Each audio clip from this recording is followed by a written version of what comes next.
Morning students, आज हम 36 lesson को आगे बढ़ाते हुए एक अन्य जीन सैलगन विकार का अध्ययन करेंगे, जिसमें है फिनाइल कीटोनूरिया, जिसको हम फेनिल कीटोन मेह रोग भी कहते हैं। देखो बेटा, यह नवजात शिशु में होने वाला एक उपापचय विकार है। उपापचय का मतलब डाइजेस्टिव सिस्टम से संबंधित एक विकार है, जो फिनाइल एलेनिन हाइड्रोक्सीलेज एंजाइम की कमी के कारण उत्पन्न होता है। किसकी कमी के कारण बेटा? फिनाइल एलेनिन हाइड्रोक्सीलेज एक एंजाइम है जिसकी कमी के कारण होता है। अब ये एंजाइम कैसे स्रावित होता है? तो देखो बेटा, जो 12वें गुणसूत्री पर उपस्थित 12वां गुणसूत्र कैसा है बेटा? एलिंग है पर उपस्थित फिनाइल जीन, एक सैलगन जीन, फिनाइल जीन सैलगन जीन है 12वें गुणसूत्र पर, जिसको पी से दर्शाया जाता है, के कारण उत्पन्न होता है। और यह फिनाइल जीन दो रूपों में पाया जाता है।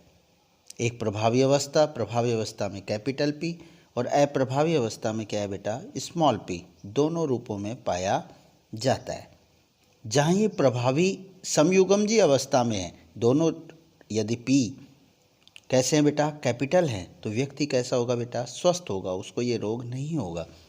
विषम युग्मजी अवस्था में अर्थात एक कैपिटल और दूसरा स्मॉल, तो ये वाहक रूप में हो गया। और तीसरी स्थिति कौन सी है बेटा? अप्रभावी समयुग्मजी अवस्था में, तो दोनों स्मॉल पी, उस स्थिति में व्यक्ति रोगी होता है।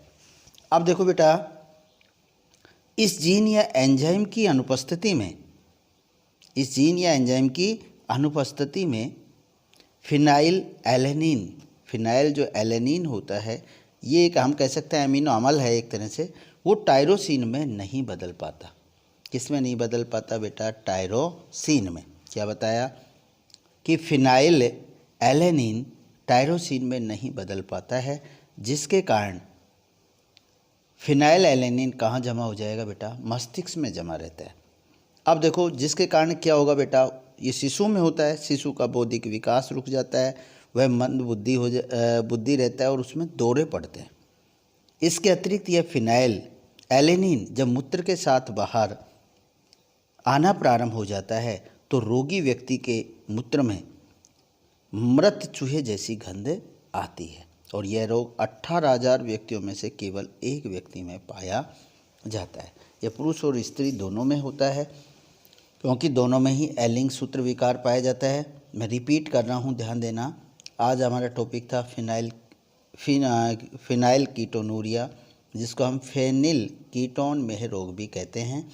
और यह नवजात शिशु में होने वाला एक उपापचय विकार है, जो फिनाइल एलेनिन हाइड्रोक्सीलेज एंजाइम की कमी के कारण उत्पन्न होता है, जो 12वें गुणसूत्र पर उपस्थित फेनिल जीन या फिनाइल जीन के कारण उत्पन्न होता है, जो प्रभावी और अप्रभावी दोनों रूपों में पाया जाता है।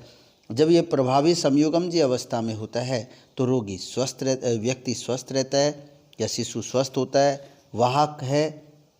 वाहक अवस्था, एक कैपिटल एक स्मॉल है, तो वाहक अवस्था कहेंगे, रोग उत्पन्न करेगी अगली संतति में। और अप्रभावी अवस्था में है समयुग्मजी, अप्रभावी अवस्था में स्मॉल पी, तो व्यक्ति कैसा होगा बेटा? रोगी होता है।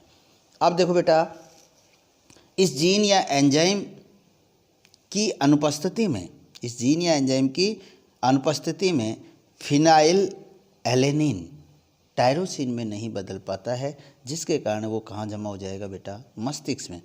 इसका क्या प्रभाव होगा? जिसके कारण शिशु का बौद्धिक विकास रुक जाता है, उसमें दौरे पड़ते हैं, वह मंदबुद्धि रहता है। इसके अतिरिक्त यदि ये मूत्र के साथ बाहर आ जाता है, तो रोगी व्यक्ति के मूत्र में मृत चूहे जैसी गंध आती है। और ये रोग 1800 व्यक्तियों में से केवल एक व्यक्ति में पाया जाता है। अब देखो बेटा, इसके बाद है फिनाइल कीटोनूरिया की वंशागति। यदि हम वंशागति की बात करें, तो सामान्य जनक और वाहक जनक, यहाँ नर मादा को हम जनक से इंगित कर रहे हैं। सामान्य में दोनों के कैसे होंगे बेटा? कैपिटल पी, वाहक में कैपिटल पी और स्मॉल पी। अब इनको अलग अलग करते हैं, तो इसके युग्मक कैपिटल पी, इसके कैपिटल पी और स्मॉल पी, ये युग्मक बनेंगे। अब इनका क्रॉस कराएंगे आपस में, तो देखो बेटा क्या क्या बनेगा, एक सामान्य संतति, एक वाहक संतति, एक सामान्य संतति, एक वाहक संतति। वाहक में एक कैपिटल और दूसरा स्मॉल पी होगा। क्रॉस आपको आते ही हैं।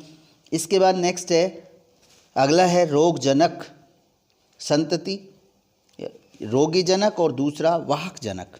रोगी जनक में दोनों स्मॉल पी होंगे, वाहक में एक कैपिटल और दूसरा स्मॉल। ये इनके युग्मक हो गए। युग्मक के बाद हम इनके आपस में क्रॉस कराएंगे।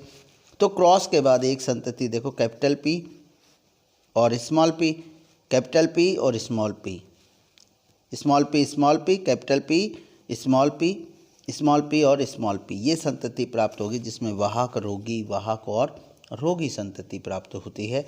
इसके बाद है रोगी जनक और सामान्य जनक के मध्य यदि क्रॉस कराया जाए तो रोगी जनक में स्मॉल पी और यहाँ कैपिटल पी और कैपिटल पी। जब हम इनका क्रॉस कराएंगे तो कैसी संतति प्राप्त होंगी, चारों capital P small P, capital P small P, यानी वाहक संतति प्राप्त होती है। तो ये थी फिनाइल कीटोनूरिया की वंशागति। तो हमें यहाँ से ही पता होना चाहिए, सामान्य जनक के लिए दोनों कैपिटल पी आएंगे, वाहक के लिए कैपिटल और एक स्मॉल पी आएंगे, रोगी के लिए दोनों स्मॉल आएंगे पी। फिर इनका हम क्रॉस कराकर नई संतति में गमन करा सकते हैं। तो इस तरह से ये रोग था phenyl ketonuria. Thanks, have a nice day.